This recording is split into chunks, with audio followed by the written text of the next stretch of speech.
I'm here at the CV Summit with Oliver Naegele, one of the chairs of the German Blockchain Association. Oliver, first question for you. How have you found the summit so far, and what are your thoughts on the indication that the participation here shows for the industry? I mean, I found it really helpful, to be honest. I think that those that are attending this summit have something to say and have a stake in it. And I don't think that it has to be about the number, but more the quality. And I think those that are actually in crypto winter still in it, they're really passionate about it and bringing this together. And so I found it really helpful. And for me, coming out of Germany and visiting, of course, a lot of different conferences, I found the percentage of people that are coming from the investor space remarkable, right? Mm-hmm. So that's something that, of course, is really important as well. Okay, second question for you. Crypto winter, have the lessons of it been learned? What do you think those lessons are? And do you think they've been learned talking to the other participants at the conference here? I mean, there's always this, call it an excuse, saying that crypto winter is something for the builders, yeah? So that it's coming to, so to say, to the next wave. I think that the lessons from those that are, so to say, cheating the system is not really learned, because there's always this incentive of getting easy money out of something that is, so to say, proposed and cannot be really thought through by those different parties, because it's sometimes really too complex.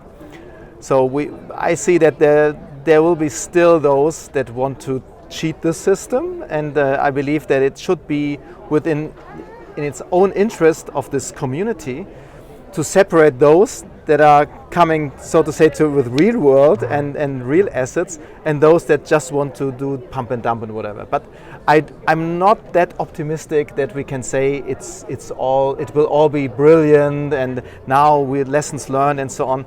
I think if you think of mankind, there's always this very opportunistic view on if I'm getting money without doing much with it or for it.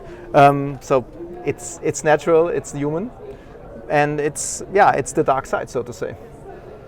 Okay, third question and last for you, please.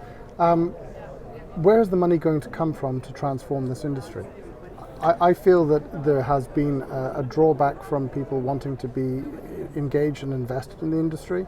Again, I think a lot of that has been self-inflicted. But my question is, where's the big strategic money going to come in to really drive adoption, to drive change? That's a good question. I mean, I don't have a crystal ball. I think that everything that is going more into real-world use cases is something even strategic. Thinking of what is the whole economic system is much more in favor than just only concentrating on this DeFi spot, right? DeFi spot is something, of course, for those that are looking into, if you think of derivatives and futures and so on. So, of course, this is something that is interesting, but if you look into this whole DeFi space right now already, it's a bit of an arbitrage thing on the one side, and on the other side, I think it has, there's already Wall Street coming into this whole system. If you see this in the US market very strongly, and those, they will just push it away, you know. It will vanish, those that are going to the DeFi sector, in my opinion, and then they will set up their own rules, so to say, a bit, right? So I think that from the idea where does the money and where does the added value is coming from, will be more from these real world industries. And of course it has to be digitized, it has to be as such, you cannot get blockchain into something that is creating steel, yeah? But everything around it, tokenizing things, tokenizing the economic system, what we're doing, for instance, bridging those markets, Bangladesh and so on, creating work for companies in Europe, and then have this token, so to say, as a means of payment. This is something that gives a real asset and a real world use case. And then I think investors will look into it, because this is much more sustainable as well. And then they will invest into it, right? And there are certain things. One thing one more thing is this this whole idea of your gaming and everything that is joy, so to say, right? There's so to say that all these different things. What are you doing when you stop working, so to say? And the amount of money that is within this system is huge, yeah. And there's so many things that you can do with blockchain in this space, and I believe that this is something that will be very, very strong. We'll have to talk again on that subject, because actually I see the potential for blockchain in the context of gaming, but I'm struggling to see how the adoptive use case can be constructed. But so maybe that's a conversation for another day. Yeah. The bigger question I have around real world assets, I know a lot of people are talking about this at the moment, but one of my big frustrations with this, and it has been from day one, is that tokens point at assets, they're not actually assets.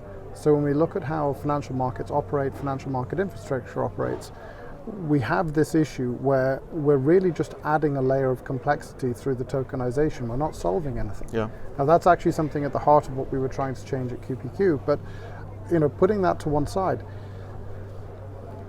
are there really sustainable business cases being made for tokenization in this context?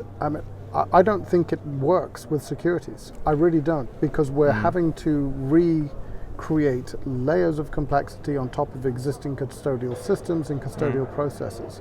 I think the more interesting part could well be in supply chain operations, supply chain management, where you can begin to tag things and reduce if you start to think about having a token instead of a bill of materials, and that token provides you with access to the bill of materials, it means that you can move that sort of information around much more easily. What sort of projects are you seeing evolve in Germany from your membership that are coming toward that sort of an issue, or is it still very much toward the DeFi staking type thing where most of the action is occurring?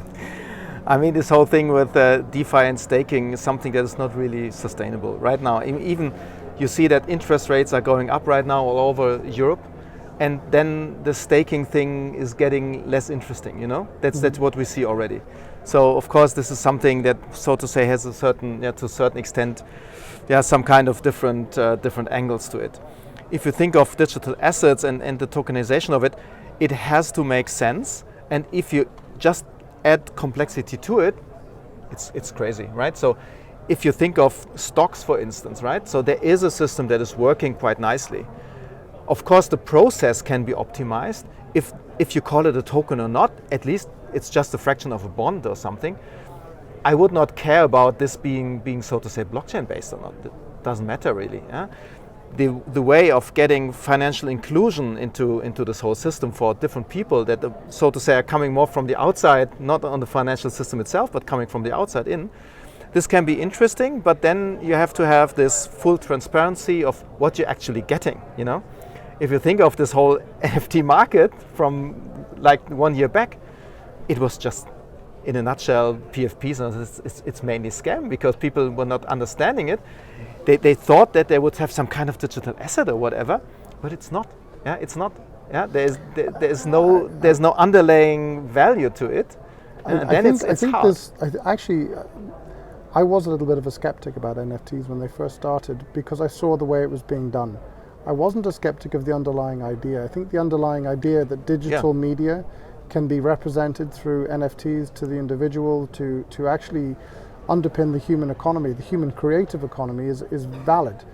Unfortunately, what we saw with NFTs was, and I think we saw it with the ICO era, and this is why I talk about crypto winter being self-inflicted. We saw a lot of trash being pushed into the market with no real value or use case that was really being supported by FOMO type approaches, and the insiders did really well. The people who bought into the ideas, the vision, did really badly. And this is what I mean when I say I think the industry itself needs to change, and I think we need, to your point, you made it well, that we need to think as an industry about how we'd stand apart and really show a better set of values. And what does that mean? Can we in some way self-regulate? I guess that's a question. Can the industry self-regulate without becoming sort of an administrative nightmare? On the one side, I want to highlight that an NFT for me is nothing else as a container. Yeah. Once there was PDFs that was created. The PDF itself is just a format, right? And the same thing is with NFTs. What you put into it, yeah, this is a different story. You can do really good things with an NFT, and the format itself is, it will stay. But of course, there are certain flip sides to it. Whatever you want to do with it, that's a different story. Yeah. From the regulation side itself, I'm not really believing in this self-regulation thing. I believe that, for instance, coming out of Germany and as a Bundesblock, we're doing a lot of talking to politicians and so on. What comes out of MiCA, for instance, coming not from self-regulation, but coming from regulation from the government, is a very good approach, yeah, because it brings those rails into it. Certain things are fully discussable regarding certain I don't know, stable coins or a transfer of funds or those things.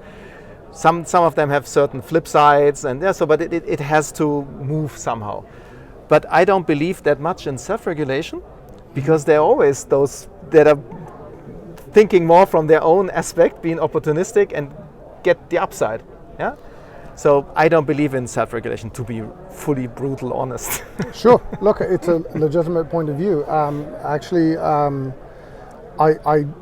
would agree with you in large part around certain aspects and not in others. But that's another conversation to have at greater length another time, because actually it's a huge issue. You know, I've been advocating it to various regulatory bodies for 20 years that there should be no regulatory arbitrage. You know, a duck should be a duck, an orange an orange. And the technology shouldn't change the need to adhere to those standards. The point that I think we need to address more broadly is, what do we start to do when assets that are everyday things become digitalized, and those digitalized assets then become financialized or financializable? And the bigger question that I tried to put to regulators for the last 20 years is, your number one role is market sanctity and market stability. And actually you have a vital role to play in the context of a digital asset, or the digitalized, financialized everyday assets, and you need to think anew about what that regulatory approach should be.